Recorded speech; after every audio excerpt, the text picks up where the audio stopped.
Hi ನನ್ನ ಪ್ರೀತಿಯ ಸ್ನೇಹಿತರೆ, ಹೇಗಿದ್ದೀರಾ? ಇವತ್ತು ಪಾಲಕ್ ಸೊಪ್ಪಿಂದ ಚಪಾತಿ ಮಾಡೋದು ಹೇಗೆ ಅಂತ ನೋಡೋಣ ಬನ್ನಿ. ಮೊದಲಿಗೆ ಒಂದು ಪಾತ್ರೆಯಲ್ಲಿ ನಾನು 1 ಕಪ್ ಅಷ್ಟು ಗೋಧಿ ಹಿಟ್ಟನ್ನು ತೊಗೊಳ್ತಾ ಇದ್ದೀನಿ. ಪಾಲಕ್ ಸೊಪ್ಪು ಚೆನ್ನಾಗಿ ತೊಳೆದ್ಬಿಟ್ಟು ಚಿಕ್ಕ ಚಿಕ್ಕದಾಗಿ ಕಟ್ ಮಾಡ್ಕೊಂಡಿದ್ದೆ, ಅದನ್ನು ಕೂಡ ಹಾಕ್ಕೋತಾ ಇದ್ದೀನಿ. ಹಸಿಮೆಣಸಿನ್ಕಾಯಿ ಹಾಕ್ಕೋತಾ ಇದ್ದೀನಿ, ಕೊತ್ತಂಬರಿ ಸೊಪ್ಪು ಹಾಕ್ಕೋತಾ ಇದ್ದೀನಿ, ರುಚಿಗೆ ತಕ್ಕಷ್ಟು ಉಪ್ಪು ಹಾಕ್ಕೋತಾ ಇದ್ದೀನಿ, ಖಾರದ ಪುಡಿ ಅರ್ಧ ಸ್ಪೂನ್ ಹಾಕ್ಕೋತಾ ಇದ್ದೀನಿ, ಅರಿಶಿನ ಪುಡಿ 1/4 ಸ್ಪೂನ್ ಹಾಕ್ಕೋತಾ ಇದ್ದೀನಿ, ಧನಿಯಾ ಪುಡಿ 1 ಸ್ಪೂನ್ ಹಾಕ್ಕೋತಾ ಇದ್ದೀನಿ, ಗರಂ ಮಸಾಲ 1 ಸ್ಪೂನ್ ಹಾಕ್ಕೋತಾ ಇದ್ದೀನಿ, ಜೀರಿಗೆ 1/4 ಸ್ಪೂನ್ ಹಾಕ್ಕೋತಾ ಇದ್ದೀನಿ, 1 ಸ್ಪೂನ್ ಅಷ್ಟು ಎಣ್ಣೆ ಹಾಕ್ಕೋತಾ ಇದ್ದೀನಿ. ಹಾಕ್ಬಿಟ್ಟು ಎಲ್ಲ ಚೆನ್ನಾಗಿ ಮಿಕ್ಸ್ ಮಾಡ್ಕೊಳ್ಳೋಣ. ಎಲ್ಲ ನೀಟಾಗಿ ಕಲಿಸ್ಕೊಳ್ಳೋಣ ಈ ಥರ.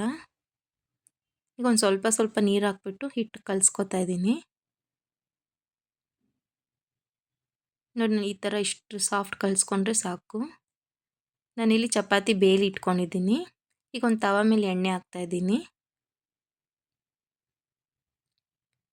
ಈಗ ಚಪಾತಿ ಹಾಕ್ತಾ ಇದ್ದೀನಿ.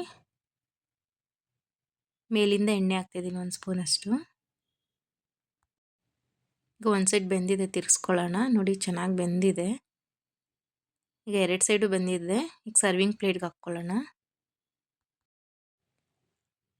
ಪಾಲಕ್ ಚಪಾತಿ ರೆಡಿಯಾಗಿದೆ. ನೋಡಲಿಕ್ಕೆ ಎಷ್ಟು ಚೆನ್ನಾಗಿದೆ, ತುಂಬಾ ಟೇಸ್ಟ್ ಕೂಡ ಚೆನ್ನಾಗಿರುತ್ತೆ. ಬ್ರೇಕ್ಫಾಸ್ಟ್ಗೆ, ಲಂಚ್ ಬಾಕ್ಸಿಗೆ, ಡಿನ್ನರ್ಗೆಲ್ಲ ತುಂಬ ಚೆನ್ನಾಗಿರುತ್ತೆ. ಆರೋಗ್ಯ ಕೂಡ ತುಂಬಾ ಒಳ್ಳೆಯದು ಈ ಥರ ಮಾಡ್ಕೊಂಡು ತಿಂದರೆ. ನೀವು ಮನೇಲಿ ಟ್ರೈ ಮಾಡಿ, ಖಂಡಿತ ಇಷ್ಟ ಆಗುತ್ತೆ. ಇಷ್ಟ ಆಗಿದ್ರೆ ಲೈಕ್ ಮಾಡಿ, ಶೇರ್ ಮಾಡಿ, ಕಮೆಂಟ್ ಮಾಡಿ ಮತ್ತು ಸಬ್ಸ್ಕ್ರೈಬ್ ಮಾಡಿ. Thank you friends.